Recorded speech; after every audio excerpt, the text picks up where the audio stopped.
the best academy. Hi everyone, welcome to Harish academy. ఈరోజు current అఫైర్స్లో భాగంగా each and every టాపిక్ని మనము డీటెయిల్గా డిస్కస్ చేసుకుందాం.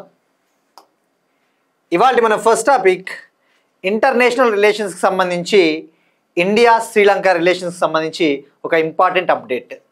శ్రీలంక ప్రెసిడెంట్ అనురకుమార దిశనాయకే గారు శ్రీలంకలోని జఫ్నా ప్రావిన్స్, శ్రీలంకలో జఫ్నా అనే ఒక ప్రాంతం ఉంటుంది. ఆ జఫ్నా ప్రాంతానికి వెళ్ళి అక్కడ కొన్ని డెవలప్మెంటల్ ప్రాజెక్ట్స్, అభివృద్ధి పనులకు శంకుస్థాపన చేసిన తర్వాత సర్ప్రైజ్గా కచ్చతీవు అనే ఒక ఐలాండ్ని సందర్శించారు. He made a surprise visit to Katchatheevu island. ఇక్కడ మనం ఎగ్జామ్ పాయింట్ ఆఫ్ వ్యూ తెలుసుకోవాల్సింది, కచ్చతీవు ఐలాండ్ అసలు ఎక్కడ ఉంది, దీని సిగ్నిఫికెన్స్ ఏంటి, దీని ప్రాముఖ్యత. ఈ కచ్చతీవు ఐలాండ్ అనేది ఇక్కడ మీరు అబ్జర్వ్ చేస్తే పాల్క్ స్ట్రైట్, ఇదంతా కూడా గల్ఫ్ ఆఫ్ మన్నార్ ఉంటుంది కదా, ఇండియాకి శ్రీలంకకి మధ్యలో. ఇక్కడ మీరు అబ్జర్వ్ చేస్తే ఇది శ్రీలంకకు మన్నార్ ప్రాంతం, ఇది ఎక్స్టెన్షన్, ఇది మన్నార్ ఐలాండ్ శ్రీలంక. ఇక్కడ గల్ఫ్ ఆఫ్ మన్నార్ ఉంటుంది, ఇది పాల్క్ స్ట్రైట్. ఇక్కడ ఉండేదే కచ్చతీవు ఐలాండ్. ఈ కచ్చతీవు ఐలాండ్ అనేది వోల్కానిక్ ఎరప్షన్స్ ద్వారా ఏర్పాటైన ఒక ఐలాండ్, ఒక ద్వీపం అని చెప్పవచ్చు. లావాలు వెదజిమ్మడం ద్వారా ఏర్పాటైంది. ఇది 14th సెంచరీలో, 14వ శతాబ్దంలో ఏర్పాటైంది. అయితే మనకి ఎగ్జామ్ పాయింట్ ఆఫ్ వ్యూలో ఈ కచ్చతీవు ఐలాండ్ ఏ విధంగా ఇంపార్టెంట్ తెలుసుకోవాలి. ఇది ఇండియాకి శ్రీలంకకి మధ్య ఒక డిస్ప్యూటెడ్ టెరిటరీ, ఇండియాకి శ్రీలంకకి మధ్య ఒక వివాదాస్పదమైన ప్రాంతము. ఇటీవల మీరు అబ్జర్వ్ చేస్తే తమిళనాడు యాక్టర్ విజయ్ తన పొలిటికల్ స్పీచ్లో కూడా ఈ కచ్చతీవు ఐలాండ్ని మనం తీసుకోవాలి, ఇది మనది ప్రాంతము అని చెప్పేసి కూడా ఆయన ప్రసంగించారు. ఈ కచ్చతీవు ఐలాండ్ ఇది అన్ఇన్హాబిటెడ్ ఐలాండ్, అంటే ఇక్కడ ఎవరు ప్రజలు నివసించరు. ఇది ప్రజలు నివసించడానికి ఆమోదయోగ్యము కాదు, ప్రజలు నివసించడానికి అనుకూలమైన టెరిటరీ కాదు. So it is an uninhabited island. ఆ విషయం గుర్తుపెట్టుకోండి. ఇక్కడ డ్రింకింగ్ వాటర్ ఫెసిలిటీ కూడా ఉండదట. అయితే శ్రీలంక ఏమని చెప్తుందంటే ఈ కచ్చతీవు ఐలాండ్ అనేది ఈ జఫ్నా ప్రావిన్స్కి, మా జఫ్నా ప్రాంతానికి చాలా దగ్గరలో ఉంది అని చెప్పేసి వాళ్ళు చెప్తా ఉన్నారు. బట్ ఇది మన రామేశ్వరం ప్రాంతానికి చాలా తక్కువ దూరంలోనే ఉంటుంది. సో ఇది ఇండియాకి శ్రీలంకకి మధ్య ఒక డిస్ప్యూటెడ్ టెరిటరీ, వివాదాస్పదమైన ప్రాంతం అని చెప్పవచ్చు. సో ఇక్కడ మనకి ఎగ్జామ్ పాయింట్ ఆఫ్ వ్యూలో కచ్చతీవు ఐలాండ్ ఎక్కడ ఉందో ఐడియా ఉండాలి. ఇక ఇండియా శ్రీలంక అంటేనే మనకి కొన్ని ఫ్యూ పాయింట్స్ ఐడియా ఉండాలి. శ్రీలంక ప్రెసిడెంట్ వచ్చేసి అనురకుమార దిశనాయకే గారు, ఆ విషయం గుర్తుపెట్టుకోండి. ఇండియాకి శ్రీలంకకి మెయిన్ వివాదాస్పదమైన ఇష్యూ ఏంటి అంటే ఫిషర్మెన్ ఇష్యూ. ఈ మత్స్యకారుల వివాదం ఎక్కువగా ఉంటుంది. ముఖ్యంగా బాటమ్ ట్రాలింగ్ అనేది ఇరు దేశాల మధ్య ఒక కంటెన్షియస్ టాపిక్. బాటమ్ ట్రాలింగ్ అంటే ఇది ఒక రకమైన, మీరు ఇక్కడ అబ్జర్వ్ చేస్తే ఇమేజ్లో ఈ బాటమ్ ట్రాలింగ్ అని చెప్పేసి ఈ మెకానికల్ బోట్స్ ద్వారా, ఈ వలల ద్వారా ఈ సముద్రంలో లోపల ఉన్న చేపల్ని కూడా పట్టవచ్చు అనమాట. సో వీళ్ళు ఏమంటా ఉన్నారు అంటే శ్రీలంక ఫిషర్మెన్, శ్రీలంక మత్స్యకారులు, ఈ తమిళనాడుకు చెందిన మత్స్యకారులు ఈ బాటమ్ ట్రాలింగ్ టెక్నిక్ను ఉపయోగించి మా ప్రాంతంలో, ముఖ్యంగా మా సముద్ర జలాల్లో ఉన్న చేపలను వీళ్ళు పట్టేస్తూ ఉన్నారు. సో మాకేమీ చేపలు మిగలటం లేదు అని చెప్పేసి చెప్తా ఉంటారు. సో ఈ బాటమ్ ట్రాలింగ్, వాడు ఎగ్జామ్లో ఈ టర్మ్స్ మనకి చాలా ఇంపార్టెంట్. కొంతమంది మనం అడిగారు కామెంట్ సెక్షన్లో, ఇటువంటివన్నీ కూడా మనకి ఎగ్జామ్ పాయింట్ ఆఫ్ వ్యూలో హెల్ప్ అవుతాయి అంటే డెఫినెట్లీ హెల్ప్ అవుతాయండి. ఎందుకంటే ఎక్స్పీరియన్స్తో చెప్తా ఉన్నాం. గతంలో నేను హిందూ పేపర్ చదివేటప్పుడు ఒకసారి డెనిసోవన్ అనే ఒక టర్మ్ పేపర్లో వచ్చింది. ఆ టర్మ్ని నేను కొద్దిగా నెగ్లెక్ట్ చేసిన, కానీ ఎగ్జామ్లో గతంలో ఆ డెనిసోవన్ అనే టర్మ్ ఏంటని చెప్పేసి డైరెక్ట్గా ఎగ్జామ్స్లో అడిగాడు. The term Denisovan recently scene in news, ఇది ఏంటి, డెనిసోవన్ అనే పదాన్ని మనం వార్తల్లో చూసాము, ఈ పదము ఏంది అని అడిగాడు ఎగ్జామ్లో డైరెక్ట్గా. ఈ డెనిసోవన్ అంటే ఎర్లీ హ్యూమన్ స్పీషీస్, అంటే మానవ జాతి, ఒకప్పుడు నివసించిన మానవ జాతే డెనిసోవన్. సో ఇక్కడ బాటమ్ ట్రాలింగ్ అనేది వాడు డైరెక్ట్గా అడగవచ్చు, ఇది ఏ దేశాలకి మధ్య వివాదాస్పదమైన ఇష్యూ అంటే ఇండియా శ్రీలంక. ఇక అలానే ఈ ఫిషర్మెన్ ఇష్యూ కావచ్చు, డిఫరెంట్ ఇష్యూస్ ఇండియాకి శ్రీలంకకు ఉన్నాయి. సో మనకి ఇప్పటి వరకు అయితే ఈ కచ్చతీవు ఐలాండ్, ఈ బాటమ్ ట్రాలింగ్ గురించి తెలుసుకుంటే సరిపోతుంది. Next one, Atmanirbhar Bharat Sankalp Abhiyan. ఆత్మనిర్భర్ భారత్ సంకల్ప్ అభియాన్. ఇక్కడ ఆత్మనిర్భర్ అంటే ఏంటి, సెల్ఫ్ రిలయన్స్. అంటే మనం ఏదైనా కూడా వస్తువుల విషయంలో మనమే ఉత్పత్తి చేసి మనమే సెల్ఫ్ రిలయన్స్ సాధించాలి అని చెప్పేదే ఆత్మనిర్భర్. ఆత్మనిర్భర్ భారత్ అభియాన్ అనే టర్మ్ ఎక్కువగా 2020 కోవిడ్ టైంలో 2020 మేలో ఇండియన్ గవర్నమెంట్ కోవిడ్ని ఫైట్ చేయడం కోసం, కోవిడ్ని ఎదుర్కోవడం కోసం 20 lakh crore 20 లక్షల కోట్లతో ఆత్మనిర్భర్ భారత్ ప్యాకేజీని ప్రకటించింది. అంటే ఇండియాలో ఉన్న స్టార్టప్స్, ఇండస్ట్రీస్ వీటన్నింటికీ కూడా ఆత్మనిర్భరతను సాధించాలి అని చెప్పేసి. ఇప్పుడు మనం ఎక్కువగా చూస్తూ ఉన్నాం, ఇటీవల యుఎస్ఏ ఇండియా పైన టారిఫ్స్ 50% వేసింది. ఇండియా పైన 50% టారిఫ్స్ వేసింది.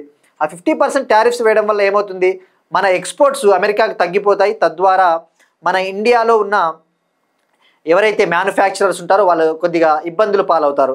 సో ఇప్పుడు ప్రైమ్ మినిస్టర్ మోడీ గారు ఇటీవల తన మన్ కీ బాత్ స్పీచ్లో కూడా వోకల్ ఫర్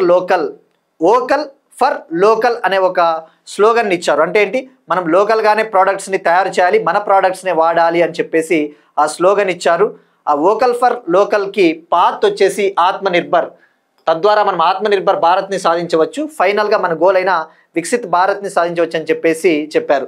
సో ఇక వికసిత్ భారత్ అంటేనే మనకు గుర్తు రావాల్సింది target year 2047, Telangana rising vision document అన్న 2047.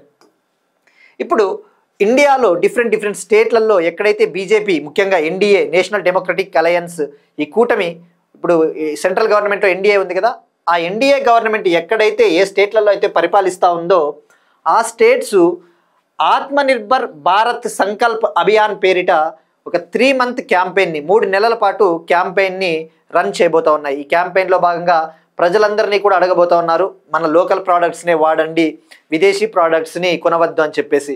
సో మనకి ఎగ్జామ్ పాయింట్ ఆఫ్ వ్యూలో ఇది మనకి ఆత్మనిర్భర్ భారత్ సంకల్ప్ అభియాన్ అంటే self reliant India resolution campaign. ఇక ఇండియాలో ఆగస్ట్ 7th 1905 ఆగస్ట్ 7th స్వదేశీ ఉద్యమము మొదలైన రోజు. ఆ స్వదేశీ ఉద్యమం కూడా ఇదే కదా, లోకల్ ప్రోడక్ట్స్నే యూజ్ చేయాలి అని చెప్పేసి. ఇది సెప్టెంబర్ 25న ఈ క్యాంపెయిన్ స్టార్ట్ కాబోతా ఉంది. సెప్టెంబర్ 25th బీజేపీకి సంబంధించిన ఒక ideologist, RSS ideologist Deen Dayal Upadhyaya గారి బర్త్ యానివర్సరీ జయంతి. ఇది డిసెంబర్ 25th వరకు కొనసాగబోతా ఉంది ఈ క్యాంపెయిన్. డిసెంబర్ 25th ఈ సంవత్సరం మనము 100th birth anniversary of Atal Bihari Vajpayee, మాజీ ప్రధానమంత్రి అటల్ బిహారీ వాజ్పేయి గారి బర్త్ యానివర్సరీని జరుపుకోబోతా ఉన్నాం. సో ఇది 3 months పాటు జరగబోతా ఉంది క్యాంపెయిన్. సో ఈ క్యాంపెయిన్ మనకి డైరెక్ట్గా నేమ్ గుర్తుంటే సరిపోతుంది. ఇక ఇక్కడ మీకు ఒక చిన్న క్వశ్చన్, ఇటీవల హర్యానా స్టేట్ గవర్నమెంటు దీన్ దయాల్ ఉపాధ్యాయ గారి పేరిట ఒక స్కీమ్ని లాంచ్ చేసింది. సెప్టెంబర్లో లాంచ్ చేయబోతా ఉంది. ఆ స్కీమ్ పేరేంటి మనం డిస్కస్ చేసుకున్నాం. ఆ స్కీమ్ పేరు కామెంట్ సెక్షన్లో తెలపండి, మీకు కూడా రివిజన్ అయినట్టు ఉంటుంది. నెక్స్ట్ వన్, 46 కోట్ల ప్రాజెక్టుతో త్రిపుర రైల్వే లైన్ పూర్తి విద్యుదీకరణ పూర్తి. అగైన్ రైల్వే నెట్వర్క్ సంబంధించి నిన్న మనం డిస్కస్ చేసుకున్నాం. Bairabi to Sairang railway line మిజోరంలో సెప్టెంబర్ 2nd వీక్లో ప్రైమ్ మినిస్టర్ మోడీ గారు లాంచ్ చేయబోతా ఉన్నారు అని చెప్పేసి. తద్వారా మిజోరం క్యాపిటల్ అయిన ఐజ్వాలు నేషనల్ రైల్వే నెట్వర్క్తో ఇంటిగ్రేట్ కాబోతా ఉంది, కనెక్ట్ కాబడబోతా ఉంది అని చెప్పేసి. ఇప్పుడు త్రిపుర స్టేట్ ఎలక్ట్రిసిటీ కార్పొరేషను మొత్తం 271 కిలోమీటర్ రైల్వే లైన్ ఉంది. త్రిపురలో 271 కిలోమీటర్ రైల్ లైన్ ఉంటే ఈ 271 కిలోమీటర్ల రైల్ లైన్ని పూర్తిగా విద్యుదీకరణ చేసింది. అంటే 100% ఎలక్ట్రిఫికేషన్ చేసింది. అంటే ఎలాగా, ఇప్పుడు ఈ 271 కిలోమీటర్ రైల్ లైన్ పైన రాబోయే రోజుల్లో మొత్తం పూర్తి విద్యుత్తో నడిచే ఎలక్ట్రిక్ లోకోమోటివ్స్ని నడపబోతా ఉన్నారట. సో అంటే మొత్తం ఇక ఎలక్ట్రిక్ రైల్స్నే యూజ్ చేయబోతా ఉన్నారు. ఇది 46 కోట్ల ప్రాజెక్టు. ఈ ప్రాజెక్ట్ని 2022లో లాంచ్ చేశారు. ఇక త్రిపుర అంటే గుర్తు రావాల్సింది, ఇటీవల మనం డిస్కస్ చేసుకున్నాం, ఇండియాలో పూర్తి అక్షరాస్యత సాధించిన 3వ రాష్ట్రం Tripura became 3rd state in India to achieve fully literacy rate. Next one, state specific Telangana current affairs. Telangana ఈ సైబర్ సెక్యూరిటీని బలోపేతం చేసుకునేందుకు, ముఖ్యంగా ఈ సైబర్ క్రైమ్స్ ఎక్కువ అవుతా ఉన్నాయి. ఇటీవల మినిస్ట్రీ ఆఫ్ హోమ్ అఫైర్స్ ఇచ్చిన నివేదిక ప్రకారము 2025 ఫస్ట్ సిక్స్ మంత్స్లోనే 2025 సంవత్సరంలో మొదటి 6 నెలల్లోనే సుమారుగా 12 లక్షలకు పైగా more than 12 lakh cyber crimes జరిగినాయట. అందులో టాప్ వచ్చేసి మహారాష్ట్ర ఉంది, సెకండ్ ప్లేస్లో ఉత్తరప్రదేశ్ ఉంది, థర్డ్ ప్లేస్లో కర్ణాటక ఉంది. మరి ఇప్పుడు తెలంగాణ గవర్నమెంట్ కూడా ఈ సైబర్ సెక్యూరిటీని బలోపేతం చేసుకునేందుకు, ఈ సైబర్ సెక్యూరిటీ రీసెర్చ్ని ఇంప్రూవ్ చేసుకునేందుకు తెలంగాణ సైబర్ సెక్యూరిటీ బ్యూరో మరియు IIIT Hyderabad, Telangana cyber security bureau మరియు IIIT Hyderabad, international institute of information technology Hyderabad, ఇవి రెండూ కలిసి ఒక సైబర్ ఇన్నోవేషన్ హబ్ని ప్రారంభించాయి. సైబర్ ఇన్నోవేషన్ హబ్, దాని పేరు వచ్చేసి వ్యూహా ల్యాబ్స్. ఇక ఈ వ్యూహా ల్యాబ్స్ని IIIT హైదరాబాద్ క్యాంపస్లో ఏర్పాటు చేయబోతున్నారట. ఈ వ్యూహా ల్యాబ్స్ అనే ఇన్నోవేషన్ హబ్ని IIIT హైదరాబాద్ క్యాంపస్లో ఏర్పాటు చేయబోతూ ఉన్నారు. సో ఇది మనకి డైరెక్ట్గా ఫ్యాక్ట్ ఓరియంటెడ్. ఎప్పుడైనా కానీ మనకి ఇటువంటివి ఉన్నప్పుడు మెయిన్ ఇష్యూ ఏంటి, ఇక మనం దానికి బ్యాక్గ్రౌండ్ కొద్దిగా తెలుసుకోవాలి. ఇండియాలో సైబర్ క్రైమ్స్ ఏ స్థాయిలో నమోదవుతా ఉన్నాయి, అటువంటి facts. Next one, again Telangana current affairs. Indiramma ఇండ్లు గృహప్రవేశం ప్రారంభించిన చీఫ్ మినిస్టర్ రేవంత్ రెడ్డి గారు. తెలంగాణ గవర్నమెంట్, ఈ కాంగ్రెస్ గవర్నమెంట్లోకి రాకముందు 6 ప్రామిసెస్ ఇచ్చింది, సూపర్ 6. అందులో ఒకటే ఇందిరమ్మ ఇండ్లు. ముఖ్యంగా ఎవరికైతే సొంత ఇల్లు ఉండదో ఆ సొంత ఇల్లుని నిర్మించుకునేందుకు తెలంగాణ గవర్నమెంటు 5 లక్షల వరకు ఆర్థిక సహాయాన్ని అందిస్తుంది. 4 ఇన్స్టాల్మెంట్లలో 4 విడతలలో 5 లక్షల ఆర్థిక సహాయాన్ని అందించబోతా ఉంది. ఎవరికైతే సొంత స్థలం ఉంటుందో ఆ సొంత స్థలంలో వాళ్ళు ఓన్ హౌస్ని కన్స్ట్రక్ట్ చేసుకోవచ్చు. ఇందులో భాగంగా తెలంగాణ గవర్నమెంటు ఫస్ట్ ఫేజ్లో 4,50,000 హౌసెస్కి ఆమోదం తెలిపిందట. ఫస్ట్ ఫేజ్లో, తొలి దశలో 4,50,000 హౌసెస్ని నిర్మించబోతా ఉంది. ఆల్రెడీ 2,05,297 హౌసెస్ కన్స్ట్రక్షన్ ప్రాసెస్లో ఉన్నాయి. 2,05,297 హౌసెస్ కన్స్ట్రక్షన్ దశలో ఉన్నాయి. ఇప్పుడు ఏవైతే కొన్ని నిర్మించి ఉంటారో అటువంటి వాటికి గృహప్రవేశం, హౌస్ వార్మింగ్ సెరమనీ ఈయన చీఫ్ మినిస్టర్ ప్రారంభించారు. మరి ఎక్కడ ప్రారంభించారు, మనకి ఎగ్జామ్ పాయింట్ ఆఫ్ వ్యూలో చాలా ఇంపార్టెంట్.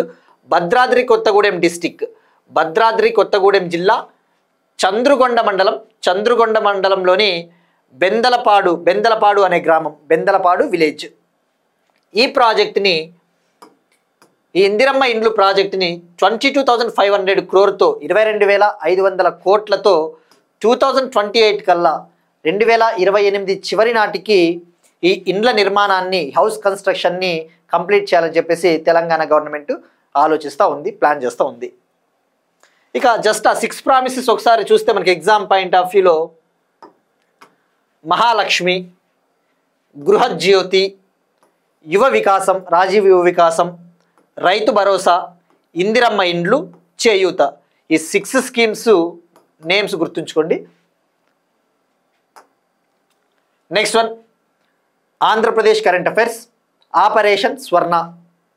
ఆంధ్రప్రదేశ్లో తిరుపతి జిల్లాలో, ముఖ్యంగా చిత్తూరు, తిరుపతి ఆ ప్రాంతంలో స్వర్ణముఖి రివర్ అనేది ఒకటి ఉంది. స్వర్ణముఖి రివర్, ఆ స్వర్ణముఖి రివరు తిరుపతి హిల్స్, తిరుపతి కొండలు మరియు శ్రీకాళహస్తి టెంపుల్ ఉంది కదా, శ్రీకాళహస్తీశ్వర టెంపుల్, అక్కడ ఆ రివర్ ఎక్కువగా ఫ్లో అవుతూ ఉంటుంది.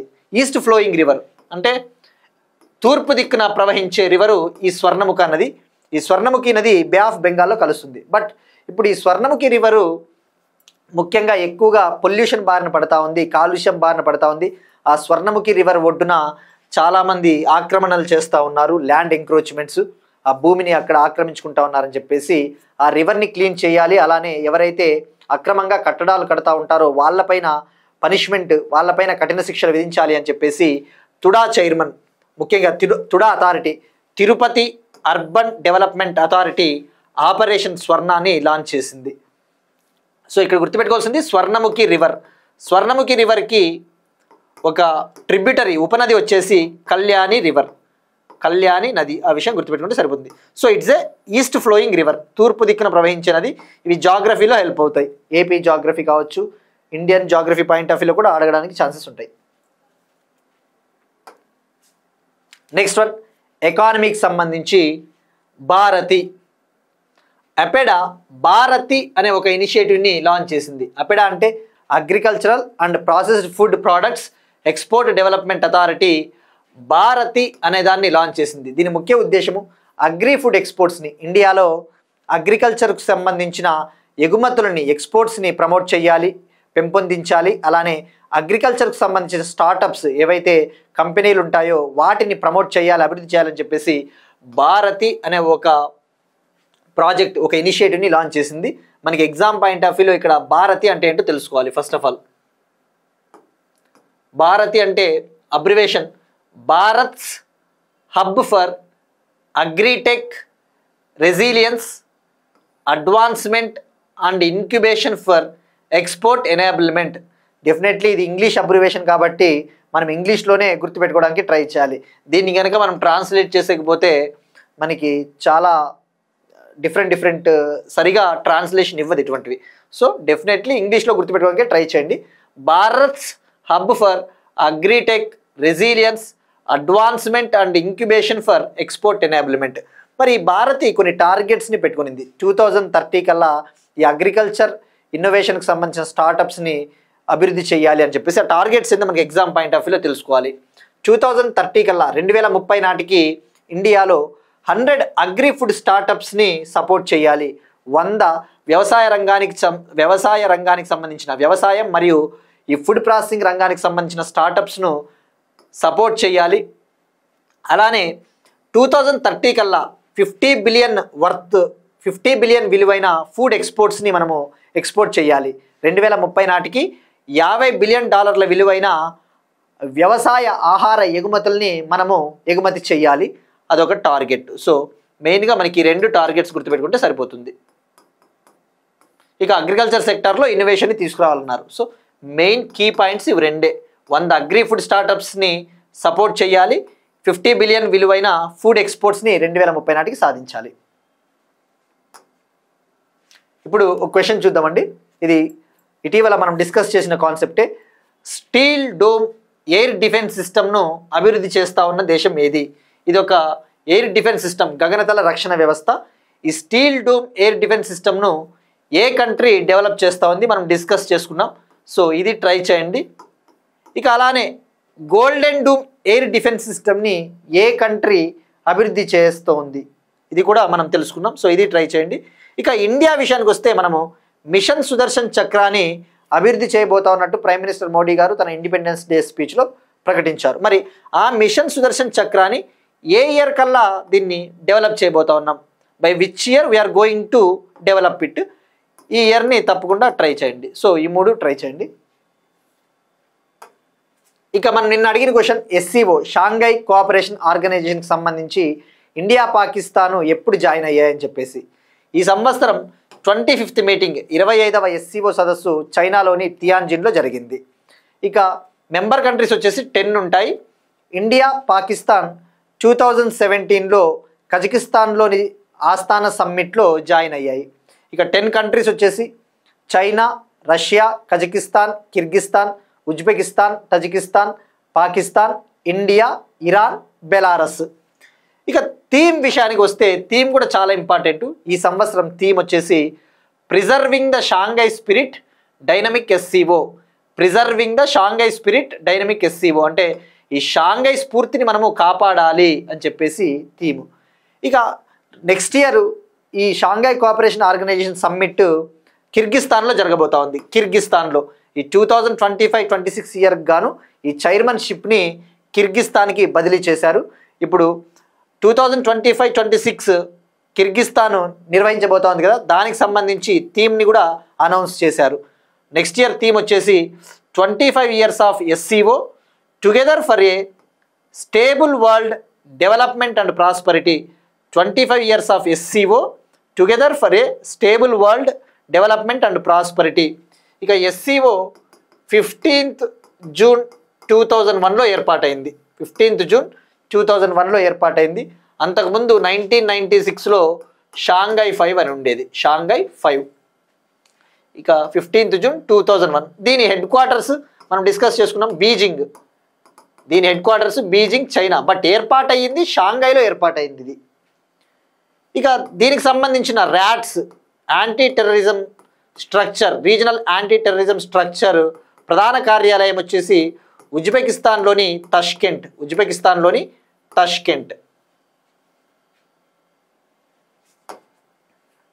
నెక్స్ట్ వన్ ఎన్విరాన్మెంట్, పర్యావరణానికి సంబంధించి 20th global sustainability summit at New Delhi, 20వ global sustainability summit at New Delhi. పేరులోనే ఉంది సస్టైనబిలిటీ అంటే ఏంటి, సస్టైనబుల్ డెవలప్మెంట్, సుస్థిర అభివృద్ధికి సంబంధించిన కాన్ఫరెన్స్ అని మనకి ఈ పేరు చూస్తేనే అర్థమైపోతుంది. మరి మనము హైలైట్స్ తెలుసుకోవాలి. హైలైట్స్ తెలుసుకునే కంటే ముందు అసలు సస్టైనబుల్ డెవలప్మెంట్ గోల్స్ ఎన్ని ఉన్నాయో తెలుసుకోవాలి. సస్టైనబుల్ డెవలప్మెంట్ గోల్స్ ఇండియాలో 2030 కల్లా ఈ ప్రపంచవ్యాప్తంగా దేశాలు కొన్ని లక్ష్యాలు పెట్టుకున్నాయి. 2030 కల్లా సుస్థిర అభివృద్ధిని సాధించాలని చెప్పేసి. ఇందులో 17 గోల్స్ 169 టార్గెట్స్ ఉంటాయి. 17 గోల్స్ 169 టార్గెట్స్. ఇక సస్టైనబుల్ డెవలప్మెంట్ అనే టర్మ్ని తొలిసారిగా బ్రంట్లాండ్ కమిషన్ 1983లో ఏర్పాటైంది. బ్రంట్లాండ్ కమిషన్ 1983లో ఏర్పాటైతే 1987లో ఆ బ్రంట్లాండ్ కమిషను బ్రంట్లాండ్ రిపోర్ట్ని విడుదల చేసింది. ఆ బ్రంట్లాండ్ రిపోర్ట్లో తొలిసారిగా సస్టైనబుల్ డెవలప్మెంట్, సుస్థిర అభివృద్ధి అనే పదాన్ని వాడడం జరిగింది. For the first time the term used in Brundtland report 1987. ఇది ఇప్పుడు ఇక సమ్మిట్, ఈ గ్లోబల్ సమ్మిట్ విషయానికి వస్తే ఇది నిన్న మొదలైంది. సెప్టెంబర్ 2 నుంచి సెప్టెంబర్ 3 వరకు న్యూఢిల్లీలో నిర్వహించారు 20th గ్లోబల్ సస్టైనబిలిటీ సమ్మిట్. దీన్ని ఆర్గనైజ్ చేసింది Confederation of Indian Industry, CII, ITC centre of excellence for sustainable development, CII ITC centre of excellence for sustainable development దీన్ని ఆర్గనైజ్ చేసింది, నిర్వహించింది. ఈ సమ్మిట్ థీమ్ విషయానికి వస్తే మనకి no need to remember the each and every theme of each and every summit, but మనకి తెలుసుకోవాలి కాబట్టి వీలైతే ఒకసారి సమ్మిట్ థీమ్ కూడా తెలుసుకుందాం. Reimagining sustainability, resilient, regenerative, responsible. ఇక ఈ సమ్మిట్లో నితిన్ గడ్కరీ గారు మాట్లాడారు. అలానే union environment minister Bhupender Yadav గారు మాట్లాడుతూ ఇండియా ముఖ్యంగా ఈ క్లైమేట్ చేంజ్ని ఎదుర్కోవడానికి, ఈ వాతావరణ మార్పులను ఎదుర్కోవడానికి చాలా రూల్స్ తీసుకొని వచ్చారు. సో వాటిని ప్రస్తావించారు. మనకి ఎగ్జామ్ పాయింట్ ఆఫ్ వ్యూలో అవి హైలైట్స్ ఐడియా ఉండాలి. ఆగస్ట్ 29, 2025న ఎన్విరాన్మెంట్ ఆడిట్ రూల్స్ని అనౌన్స్ చేశారు. మనకి ఇండియాలో ఎన్విరాన్మెంట్ ప్రొటెక్షన్ యాక్ట్ 1986 ఉంది. సో ప్లీజ్ బీ కేర్ఫుల్ అండి. ఈ చెప్పే ప్రతి పాయింట్ కూడా మనకి ఎలా హెల్ప్ అవుతుంది అంటే, ఒకవేళ ఎన్విరాన్మెంట్ చదివినా, ఎకానమీ చదివినా ఇలాంటి కాన్సెప్ట్స్ అన్నీ యూజ్ అవుతాయి. ఇప్పుడు మనము గ్లోబల్ సౌత్ అనే ఒక టాపిక్ గురించి కూడా డిస్కస్ చేసుకున్నాం. వీలైతే ఆ గ్లోబల్ సౌత్ అనే పదాన్ని ఎవరు తొలిసారిగా యూజ్ చేశారు, ఆ గ్లోబల్ సౌత్ అంటే ఏంటి, మనం ప్రీవియస్ క్లాసెస్లో మెనీ టైమ్స్ డిస్కస్ చేసుకున్నాం. సో ఎందుకు మనము మిడిల్లో ఇలా క్వశ్చన్స్ అడుగుతున్నామంటే మీకు కూడా ఒకసారి రికాల్ చేసుకున్నట్టు ఉంటుంది. కాబట్టి ఇవన్నీ కూడా ఇంటర్లింక్డ్ టాపిక్స్. ఇవన్నీ కూడా ఎప్పుడైనా ఏదైనా ఒక సమ్మిట్ చదివినా మనకి ఏముంటుంది, మహా అయితే ఆ సమ్మిట్ ఎక్కడ జరిగింది, దాని థీమ్ ఏంటి, దాన్ని ఎవరు నిర్వహించారు, అటువంటివి ఉంటాయి. కానీ మనకి దానికి లింకింగ్గా ఇలాంటి ఇష్యూస్ అన్నీ వస్తాయి. ఇక ఎన్విరాన్మెంట్ ఆడిట్ రూల్స్ విషయానికి వస్తే ఆగస్ట్ 29, 2025న ఎన్విరాన్మెంట్ ప్రొటెక్షన్ యాక్ట్ 1986, పర్యావరణ సంరక్షణ చట్టం 1986 కింద ఎన్విరాన్మెంట్ ఆడిట్ రూల్స్ని ప్రకటించారు యూనియన్ గవర్నమెంట్. ఈ ఎన్విరాన్మెంట్ ఆడిట్ రూల్స్ 2025 ఏమని చెప్తుందంటే, పర్యావరణానికి సంబంధించి ఏవైనా ప్రాజెక్ట్స్ చేపడతా ఉన్నప్పుడు, ఫర్ ఎగ్జాంపుల్ ఏదైనా డెవలప్మెంటల్ ప్రాజెక్ట్స్, హైడ్రో ప్రాజెక్ట్స్ అటువంటివి చేపడతా ఉన్నప్పుడు ఆ ప్రాజెక్టుల ఇంపాక్ట్ పర్యావరణం పైన ఏ స్థాయిలో ఉంది అని తెలుసుకోవడం కోసం తనిఖీలు చేయాలి. ఆ తనిఖీలు చేయడం కోసము 2-tiered సిస్టమ్ ఆఫ్ ఆడిటర్స్ని ఏర్పాటు చేశాయి ఈ రూల్స్. అంటే 2 అంచెల ఆడిటర్స్, అంటే ఒక ఆడిటింగ్ అయిపోయిన తర్వాత, ఒక లెవెల్ ఆఫ్ ఆడిటింగ్ అయిపోయిన తర్వాత సెకండ్ లెవెల్ ఆఫ్ ఆడిటింగ్ చేస్తారు. దీనికోసం ఒక డెడికేటెడ్ ఏజెన్సీని, దీనికోసం ప్రత్యేకంగా ఒక ఏజెన్సీని కూడా నియమించారు. సో గుర్తుపెట్టుకోండి, 2-tiered సిస్టమ్ ఆఫ్ ఆడిటర్స్ అంటే 2 సార్లు ఆడిటింగ్ చేస్తారు ఎన్విరాన్మెంట్ ఆడిట్ రూల్స్. అలానే గ్రీన్ క్రెడిట్ ప్రోగ్రామ్ గురించి కూడా ప్రస్తావించారు. ఈ గ్రీన్ క్రెడిట్ ప్రోగ్రామ్ అనేది 2023 అక్టోబర్లో లాంచ్ చేశారు. దీని ముఖ్య ఉద్దేశము ఏంటంటే, ఫర్ ఎగ్జాంపుల్ ఇండియాలో ఏదైనా ఒక కంపెనీ ఒక ప్రాజెక్ట్ని చేపడతా ఉంది అనుకుందాం. ఫర్ ఎగ్జాంపుల్ ఏదైనా కోల్ ప్రాజెక్ట్ చేపడతా ఉన్నప్పుడు వాళ్ళకి ఒక టార్గెట్ ఇస్తారు. మీరు ఆ ప్రాజెక్టు ద్వారా 100 టన్నుల కార్బన్ డైఆక్సైడ్కి మించి విడుదల చేయకూడదు అని చెప్పేసి ఒక లక్ష్యాన్ని నిర్దేశిస్తారు ఆ కంపెనీకి. కానీ వీళ్ళు ఏం చేస్తారు, 100 టన్నుల కార్బన్ డైఆక్సైడ్ కంటే కూడా తక్కువ కార్బన్ డైఆక్సైడ్నే విడుదల చేస్తారు. ఫర్ ఎగ్జాంపుల్ 50 టన్నుల కార్బన్ డైఆక్సైడ్నే విడుదల చేశారు అనుకుందాం వాతావరణంలోకి, పర్యావరణంలోకి. అంటే ఏంటి, వీళ్ళకి ఇచ్చిన లక్ష్యం కంటే వీళ్ళు ఇంకా తక్కువ విడుదల చేశారు. అంటే ఇప్పుడు వీళ్ళకి 50 క్రెడిట్లు వస్తాయి. వీళ్ళు ఈ లక్ష్యాన్ని మంచిగా సాధించారు కాబట్టి వీళ్ళకి 50 కార్బన్ క్రెడిట్స్ వస్తాయి, 50 కార్బన్ క్రెడిట్లు. ఆ 50 కార్బన్ క్రెడిట్లని వీళ్ళు వేరే కంపెనీలకు అమ్ముకోవచ్చు, తద్వారా వీళ్ళకి మనీ వస్తుంది. సో ఈ కార్బన్ క్రెడిట్ మెకానిజంని క్యోటో ప్రోటోకాల్లో మెన్షన్ చేశారు మన ఎన్విరాన్మెంట్కి సంబంధించి. ఇటీవల ఇండియాకి జపాన్కి మధ్య ప్రైమ్ మినిస్టర్ నరేంద్ర మోడీ గారు జపాన్ పర్యటనకు వెళ్ళినప్పుడు కూడా అక్కడ జరిగిన ఒక ఒప్పందము కార్బన్ క్రెడిట్లకు సంబంధించి ఒక ఒప్పందము. సో ఆ పాయింట్ గుర్తుపెట్టుకోండి. సో ఈ గ్రీన్ క్రెడిట్ ప్రోగ్రామ్ అనేది ఈ కార్బన్ క్రెడిట్ల గురించే చెప్తుంది. ఇది 2023లో లాంచ్ చేశారు. ఇది వాలంటరీ ఎన్విరాన్మెంటల్ యాక్షన్ ఎంకరేజ్ చేస్తుంది. అంటే స్వచ్ఛందంగా పర్యావరణాన్ని కాపాడడానికి కృషి చేయడానికి కంపెనీలని అటువంటి వాటిని ప్రోత్సహిస్తుంది అనమాట.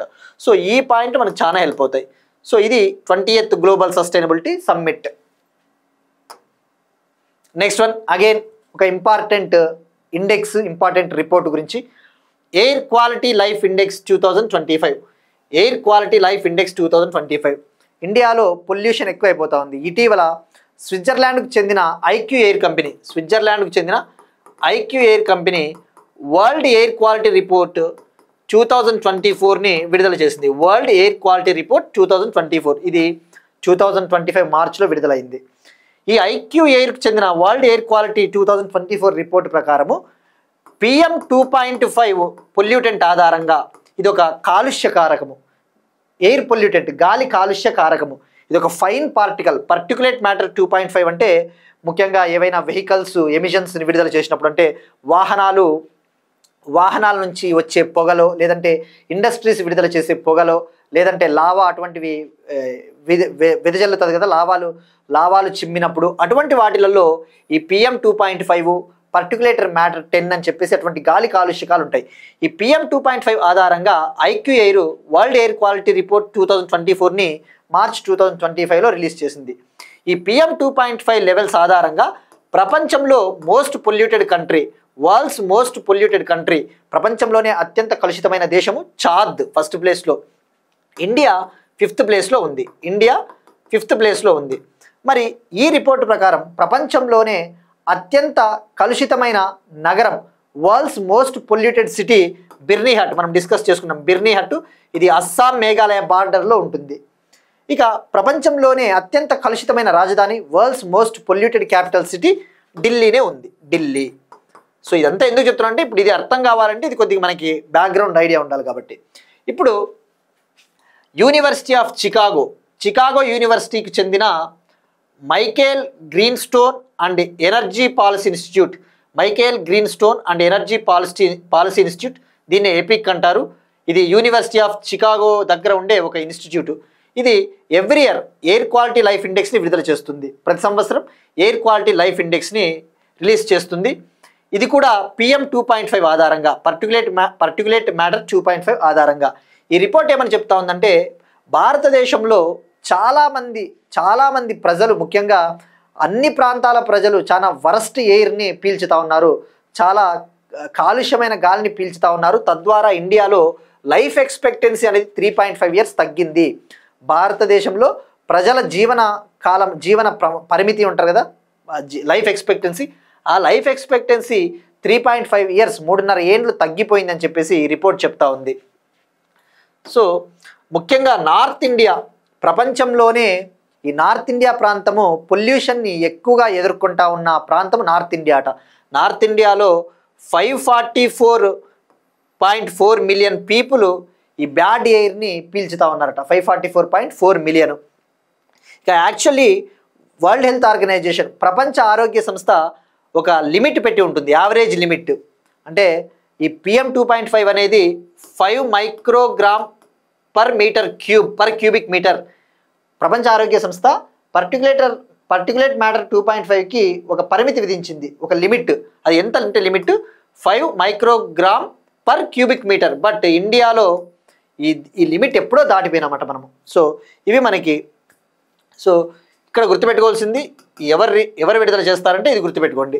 ఇక ఇక్కడ ఒక చిన్న క్వశ్చన్, WHO డైరెక్టర్ జనరల్ ఎవరు, ఎప్పుడు ఏర్పాటైంది? కామెంట్ సెక్షన్లో ట్రై చేయండి. Next one, Vikram 32 bit chip భారతదేశపు మొదటి స్వదేశీ సెమీ కండక్టర్ చిప్.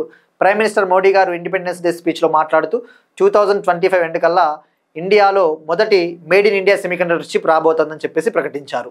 అందులో భాగంగా నిన్న సెమీకాన్ ఇండియా కాన్ఫరెన్స్ను కూడా ప్రారంభించారు. 4వ సెమీకాన్ ఇండియా కాన్ఫరెన్స్ న్యూఢిల్లీలో ప్రారంభమైంది. ఆ సెమీకాన్ ఇండియా కాన్ఫరెన్స్లో భాగంగా union electronics and IT minister Ashwini Vaishnaw గారు స్వదేశీయంగా ఇండిజినస్గా తయారు చేసిన విక్రమ్ 32 బిట్ చిప్ ఆర్ ప్రాసెసర్ని ప్రైమ్ మినిస్టర్ మోడీ గారికి అందించారు. మనకి ఎగ్జామ్ పాయింట్ ఆఫ్ వ్యూలో దీన్ని ఎవరు డెవలప్ చేశారు అంటే ఇస్రోకు చెందిన విక్రమ్ సారాభాయ్ స్పేస్ సెంటర్ తిరువనంతపురము మరియు ఇస్రోకు చెందిన ఒక లేబొరేటరీ సెమీ కండక్టర్ లేబొరేటరీ ఇది చండీగఢ్లో ఉంది. ఇస్రోకు చెందిన ఒక లేబొరేటరీ సెమీ కండక్టర్ లేబొరేటరీ ఎక్కడ ఉంది? చండీగఢ్. ఈ Chandigarh laboratory, Vikram Sarabhai space centre ఇవి రెండు కలిసి దీన్ని అభివృద్ధి చేయడం జరిగింది. ఇది యాక్చువల్లీ 16 బిట్ విక్రమ్ 1601 మైక్రో ప్రాసెసర్కి అడ్వాన్స్డ్ వర్షన్. ఆల్రెడీ మనకి ఇండియాలో 16 బిట్ విక్రమ్ 1601 మైక్రో ప్రాసెసర్ ఉంది. దానికి అడ్వాన్స్డ్ వర్షనే విక్రమ్ 32. మరి దీని యూజెస్ ఏంటి అంటే లాంచ్ వెహికల్స్లో యూజ్ చేస్తారు. ముఖ్యంగా ఎక్స్ట్రీమ్ టెంపరేచర్స్లో, అత్యధిక ఉష్ణోగ్రతల వద్ద లాంచ్ వెహికల్స్, రాకెట్లలో ఈ ప్రాసెసర్స్ని లేదా ఈ చిప్స్ని యూజ్ చేయడం జరుగుతుంది. ఇది యాక్చువల్లీ మార్చ్ 2025లోనే ప్రయోగాత్మకంగా PSLV C60 మిషన్లో దీన్ని టెస్ట్ చేయడం జరిగింది విజయవంతంగా. ఇక్కడ అబ్జర్వ్ చేస్తే మార్చ్లో PSLV C60 మిషన్లో విక్రమ్ 3201 అనే ఒక ప్రాసెసర్, ఈ విక్రమ్ 3201 అన్న విక్రమ్ 32 బిట్ చిప్ అన్న ఒకటే, దీని పేరు విక్రమ్ 3201. ఈ విక్రమ్ 3201 అనే ఒక స్వదేశీ చిప్ని, అలానే కల్పన 3201 అనే స్వదేశీ చిప్ లేదా దీన్నే మైక్రో ప్రాసెసర్ అంటారు, కల్పన 3201, ఈ రెండింటిని PSLV C60 మిషన్లో ఆల్రెడీ సక్సెస్ఫుల్గా టెస్ట్ చేశారు. ఇప్పుడు ఇక్కడ ప్రజెంట్ చేయడం జరిగింది. నెక్స్ట్ వన్, అపాయింట్మెంట్స్కి సంబంధించి సహస్ర సీమాబల్ డైరెక్టర్ జనరల్గా సంజయ్ సింఘాల్ గారు. సహస్ర సీమాబల్ ఇది ఒక సెంట్రల్ ఆర్మ్డ్ పోలీస్ ఫోర్స్ అని చెప్పవచ్చు. అంటే ఇప్పుడు మనకి Indo Tibetan border police force ITBP ఎలా ఉందో ఇది సహస్ర సీమాబల్. ఇది మినిస్ట్రీ ఆఫ్ హోమ్ అఫైర్స్ కింద ఉండే ఒక సెంట్రల్ ఆర్మ్డ్ పోలీస్ ఫోర్స్ అని చెప్పవచ్చు, హోం మంత్రిత్వ శాఖ కింద ఉంటుంది. దీనికి ఇప్పుడు డైరెక్టర్ జనరల్గా IPS ఆఫీసర్ సంజయ్ సింఘాల్ గారిని నియమించడం జరిగింది. ఇక సహస్ర సీమాబల్ విషయానికి వస్తే ఇది 1963లో ఏర్పాటైంది. ఆ విషయం గుర్తుపెట్టుకోండి, 1963లో ఏర్పాటైంది. మోటో వచ్చేసి అంటే దీని ప్రధానంగా slogan service security and brotherhood. So ఇక్కడ గుర్తుపెట్టుకోండి, డెఫినెట్లీ సహస్ర సీమాబల్ అంటే మనకి 2 పాయింట్ల ఐడియా ఉంటే సరిపోతుంది. అది ఎప్పుడు ఏర్పాటైంది, దీని హెడ్ క్వార్టర్స్ న్యూఢిల్లీ ఉంటుంది, ఎప్పుడు ఏర్పాటైంది, దాని డైరెక్టర్ జనరల్ ఎవరు, ఇది ఏ మంత్రిత్వ శాఖ కింద ఉంటుందనే విషయం గుర్తుపెట్టుకుంటే సరిపోతుంది. మరి సహస్ర సీమాబల్ విధులు ఏంటి, దీని యొక్క మెయిన్ రెస్పాన్సిబిలిటీ ఏంటంటే నేపాల్కి భూటాన్కి, నేపాల్ భూటాన్తో మనం బార్డర్ షేర్ చేసుకుంటా ఉన్నాం కదా, ఆ నేపాల్ భూటాన్తో బార్డర్ని షేర్ చేసుకుంటా ఉన్న ప్రాంతాలలో, ఆ టెరిటరీస్లో ఈ సహస్ర సీమాబల్ ఎప్పటికప్పుడు బార్డర్ విధులు నిర్వహిస్తూ ఉంటుంది. బార్డర్ సర్వేలెన్స్ గుర్తుపెట్టుకోండి, నేపాల్ భూటాన్ బార్డర్ ఏరియాస్లో మాత్రమే.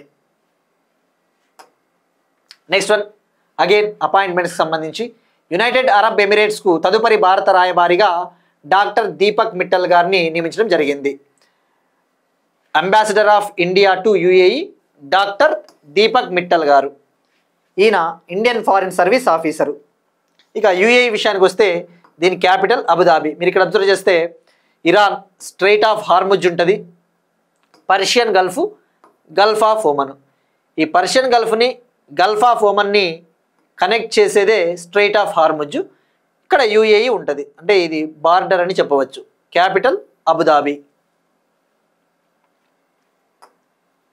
నెక్స్ట్ వన్ స్పోర్ట్స్కి సంబంధించి 2026 BWF ప్రపంచ ఛాంపియన్షిప్కు న్యూఢిల్లీ ఆతిథ్యం ఇవ్వబోతా ఉంది. 2026లో జరగబోయే బ్యాడ్మింటన్ వరల్డ్ ఛాంపియన్షిప్కి న్యూఢిల్లీ ఆతిథ్యం ఇవ్వబోతా ఉంది. మరి ఇది గతంలో ఎప్పుడన్నా మనం ఆల్రెడీ నిర్వహించామంటే 2009లో చివరిసారిగా 2009లో హైదరాబాద్లోని గచ్చిబౌలి ఇండోర్ స్టేడియంలో నిర్వహించారు. మళ్ళీ ఆఫ్టర్ 17 ఇయర్స్ 17 ఏళ్ల తర్వాత 2026 ఆగస్టులో న్యూఢిల్లీ నిర్వహించబోతా ఉంది. ఇక ఇక్కడ అబ్జర్వ్ చేస్తే బ్యాడ్మింటన్ వరల్డ్ ఛాంపియన్షిప్ మొన్ననే 2025 ఛాంపియన్షిప్ ఫ్రాన్స్లోని ప్యారిస్లో ముగిసింది. ఆగస్ట్ 25 నుంచి ఆగస్ట్ 31 వరకు ఫ్రాన్స్లోని ప్యారిస్లో జరిగింది. మొన్న సండే ముగిసింది ఈ ఈవెంట్. మరి మనకి ఎగ్జామ్ పాయింట్ ఆఫ్ వ్యూలో ఇండియా ఇప్పటి వరకు ఈ వరల్డ్ బ్యాడ్మింటన్ ఛాంపియన్షిప్లో ఎన్ని మెడల్స్ గెలుపొందింది? ఇప్పటి వరకు ఇండియా 15 మెడల్స్ గెలుపొందింది. ఈ వరల్డ్ బ్యాడ్మింటన్ ఛాంపియన్షిప్ ఈవెంట్లలో 15 మెడల్స్ని గెలుపొందింది. అందులో పివి సింధు అత్యధికంగా 5 మెడల్స్ని గెలుపొందింది.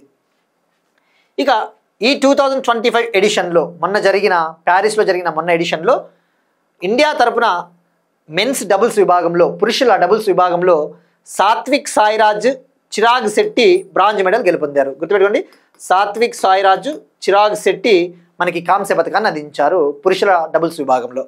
ఇక విన్నర్స్ ఎవరో తెలుసుకోవాలి. ఈ 2025 బ్యాడ్మింటన్ ఛాంపియన్షిప్ 29th ఎడిషన్, మొన్న జరిగినది 29వ ఎడిషన్. ఇందులో 53 కంట్రీస్కు చెందిన 383 ప్లేయర్స్ పార్టిసిపేట్ చేశారు. 53 దేశాలకు చెందిన 383 మంది ప్లేయర్లు పాల్గొన్నారు. ఇక విన్నర్స్ విజేతల విషయానికి వస్తే మెన్స్ సింగిల్స్ విభాగంలో, పురుషుల సింగిల్స్ విభాగంలో చైనాకు చెందిన షీ యూకి, మహిళల సింగిల్స్ విభాగంలో, ఉమెన్స్ సింగిల్స్ విభాగంలో జపాన్కు చెందిన అకనే యమగూచి విన్నర్గా నిలిచింది. సో మనకి ఈ పాయింట్స్ సరిపోతాయి. ఇక ఇండియా తరపున అంటే సాత్విక్ సాయిరాజు, చిరాగ్ శెట్టి బ్రాంజ్ మెడల్ అన్న విషయం గుర్తుపెట్టుకోండి. ఇవి ఇవాళ కరెంట్ అఫైర్స్. మనం ఒకసారి క్విక్గా రీక్యాప్ చేద్దాం.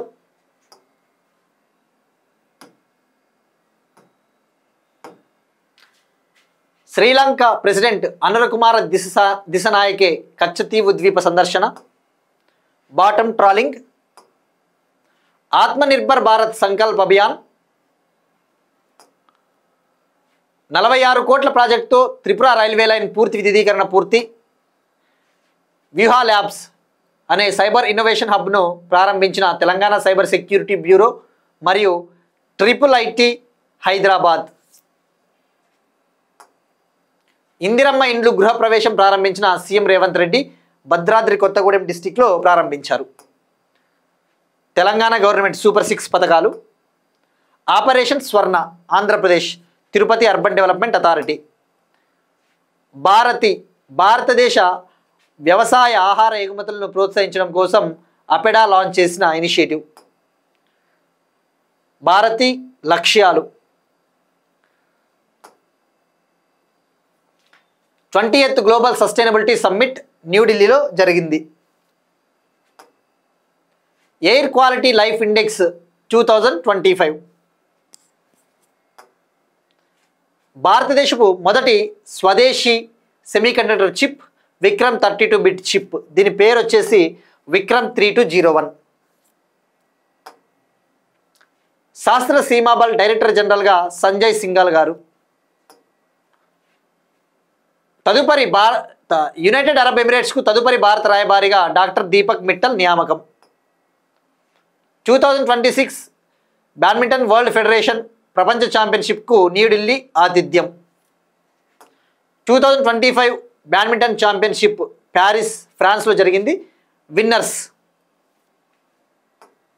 That's it. These are today's current affairs. Will meet you again tomorrow and thank you everyone.